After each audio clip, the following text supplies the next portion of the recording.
அப்புறம் இந்த இடம் 2 விஷயத்துல முக்கியமானது. அதை நான் ஞாபகப்படுத்த ஒரே ஒரு 2 நிமிஷம்.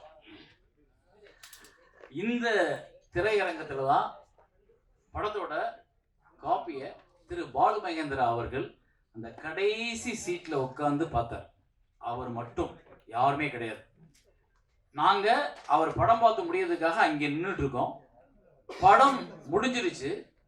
அவர் இப்படியே உட்கார்ந்துருக்காரு. சரி, அவரு அதுல இருந்து வெளியே வந்து வரட்டும்னு உட்கார்ந்துருக்கேன், நின்றுட்டு இருக்கேன். அவர் அப்படியே உட்கார்ந்துருக்காரு, அசையவே இல்லை, அப்படியே உட்கார்ந்துருக்காரு. 10 நிமிஷம் ஆச்சு. 10 நிமிஷம் கழிச்சு நான் மெதுவா அப்படி நடந்து இந்த இடத்துல வந்து நிக்கிறேன். அசைவு இல்லை. எனக்கு கொஞ்சம் பயமும் வந்துச்சு.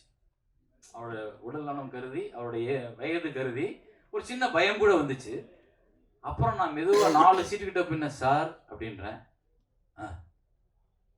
அப்படின்னு நிமிந்தாரு. அப்படின்னு கூப்பிட்டாரு. கைய பக்கத்துல போய் உட்கார்ந்தேன். கை மேல பிடிச்ச அவர் இறுக்கி பிடிப்பார். அந்த இறுக்கி பிடிச்சாரு. அந்த படம் ரிலீஸ் ஆகல. படத்தை யாருமே பார்த்தது இல்லை அது வரைக்கும். அவர் தான் ஃபர்ஸ்ட் பாக்குறாரு. உன்னை இந்த தமிழக மக்கள் தலைமையில தூக்கி வச்சு கொண்டாட போறாங்க அப்படின்னு சொல்லி இந்த உச்சி மண்டையில எனக்கு முத்தம் கொடுத்தார். அந்த இடம் இது. அது இப்ப எனக்கு ஞாபகம் வந்தது. அந்த மனிதனை நான் வணங்கணும்னு நினைக்கிறேன். நன்றி, வணக்கம்.